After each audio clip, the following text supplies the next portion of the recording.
Hi ma'am, my name is Jamaica and this is my image viewer. First, I would like to show the output and later on, I will explain the code. So this is my initial page. So when I click plus and add the image title,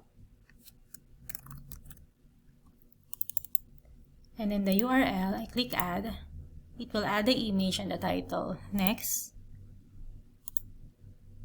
if I click plus and then cancel, it will just dismiss the viewer and go back to the previous viewer. Then I add a second image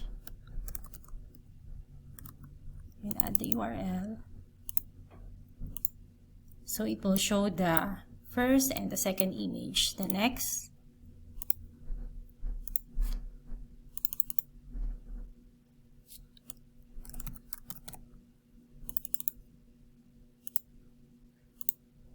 so now it shows me the 3 images and the 3 titles.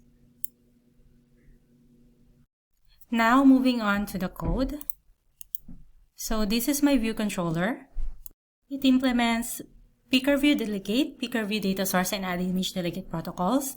Then there's a variable named images that contains 2 elements, a title and an image.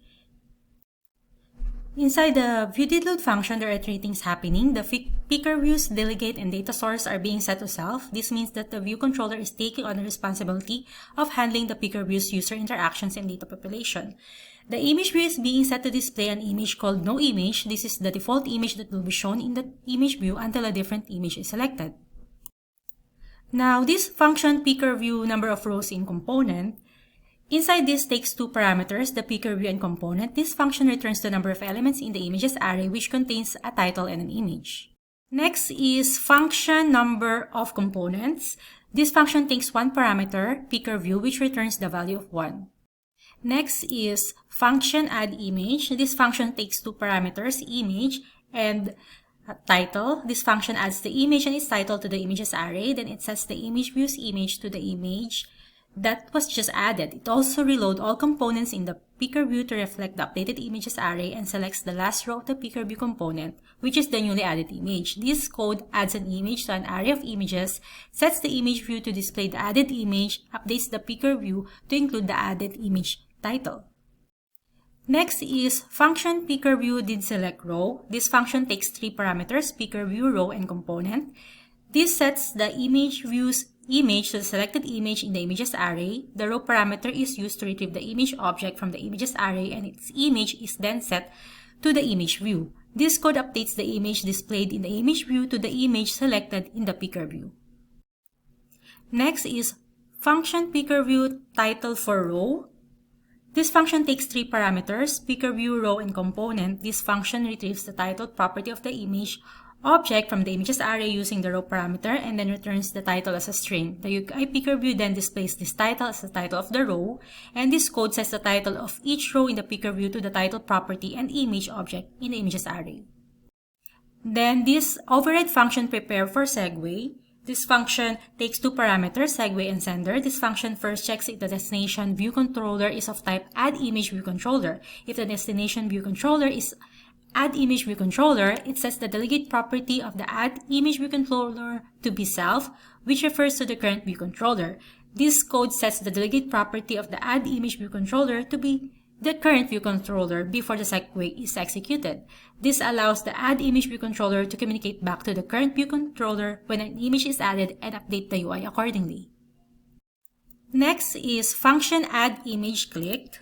So this code defines an IB action function. This is called when a user clicks on a button to add an image. Inside the function, it creates an instance of add image view controller, which is a view controller for adding new images. It sets the delegate of the add image view controller to self, which means that the current view controller will be notified when an image is added. It presents the add image view controller to the user to create a smooth transition between the current view and the new view. Moving on to the next view controller is the add image view controller. It has a variable delegate, add image delegate, which is an optional variable that can hold a reference to an object that uses the add image delegate protocol. It has a function add clicked. This function is called when the add button is clicked. It uses optional binding to check if the title and URL text fields have valid inputs. If they do not have valid inputs, the function returns and does nothing. If they have valid inputs, it creates a URL object from the URL string and passes the title and URL to the delegate's add image function. Now, this line of code, let task is equal to URL session. This code creates a URL session data task to download an image from the specified URL. When the image has been successfully downloaded, it creates a new image object with the title, URL, and downloaded image. Then it calls the add image method on the delegate to add the new image to the list of images. Then it dismisses the add image view controller. It runs the URL session data task asynchronously on a background thread, and the code inside the dispatch queue, that main.async block, is executed on the main thread after the image has been downloaded. This ensures that any user interface updates are performed on the main thread. Next is the cancel clicked. So this function dismisses the add image view controller from the screen. It closes the view and returns to the previous screen. Now moving on to model image. So this code defines a struct named image. The image struct has three properties: title, URL, and image. Title is a string that represents the title of the image. URL is the URL object that represents the location of the image. And image is a UI image object that represents the image itself. The purpose of this image struct is all the information about image, such as title, location, and actual image data. Lastly, the protocol image. So this code defines a protocol named addImageDelegate. It has a function addImage that takes two parameters: an image object and a title of the image. This can be adapted by a class or a struct to conform to it and implement the addImage function. By implementing this function, the class or struct can communicate back to the delegate that an image has been added with its title. This is the end of my video. Thank you so much.